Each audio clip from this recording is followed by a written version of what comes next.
Assalamualaikum warahmatullahi wabarakatuh. Perkenalkan, nama saya Rendy Yuka Alhuda dari kelas 1A2 dengan NIM 230401060 akan mempresentasikan hasil UAS Hukum Cyber dengan soal nomor 8. Soalnya yaitu sejauh mana pembatasan yang diatur oleh UU ITE Jilid 2 dapat diartikan sebagai upaya untuk menjaga stabilitas keamanan dan sejauh mana itu dapat dianggap sebagai manusia terhadap hak asasi manusia. Menurut saya, pembatasan diatur oleh Undang-Undang ITE Jilid 2 Indonesia itu bertujuan sebagai stabilitas dan keamanan di dunia digital.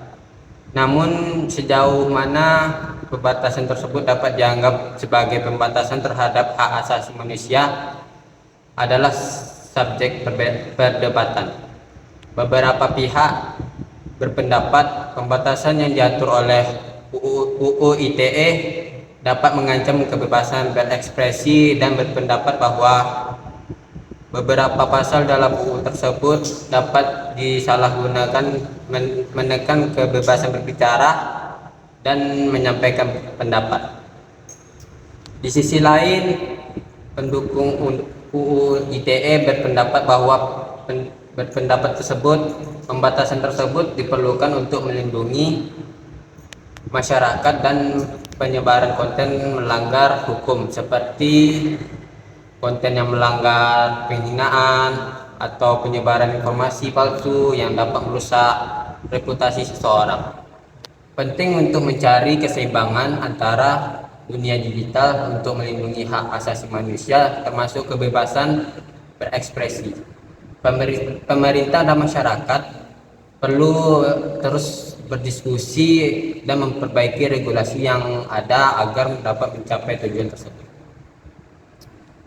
Nah, untuk pertanyaan nomor 2, saya akan mengambil pertanyaan nomor 2. Pertanyaannya adalah bagaimana kita dapat menemukan keseimbangan antara perlindungan terhadap kebebasan pendapat secara online dan kebutuhan untuk mengatur konten demi mencegah penyebaran informasi yang dapat menimbulkan konsekuensi yang negatif.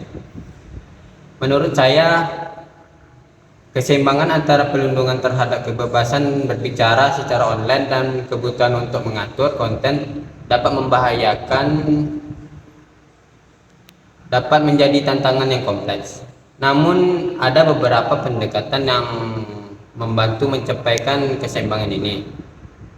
Pertama, penting untuk memiliki kerangka hukum dan kebijakan yang jelas dan transparan tentang apa yang dianggap sebagai konten dapat membahayakan dan sebagaimana hal itu yang akan diatur. Hal ini harus berdasarkan pada prinsip-prinsip hak asasi manusia dan kebebasan berbicara sambil tetap memperhatikan perlindungan terhadap diskriminasi, kekerasan dan kejahatan lainnya. Yang kedua, perlu ada mekanisme yang efektif untuk melaporkan konten dianggap membahayakan dan untuk menanganinya dengan cepat dan tepat.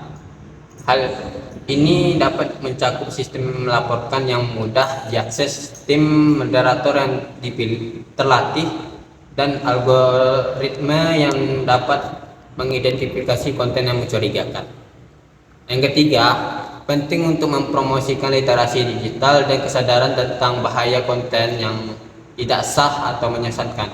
Hal ini membantu untuk mencegah penyebaran informasi yang salah dan membantu orang mengambil keputusan secara bijak tentang apa yang mereka konsumsi secara online.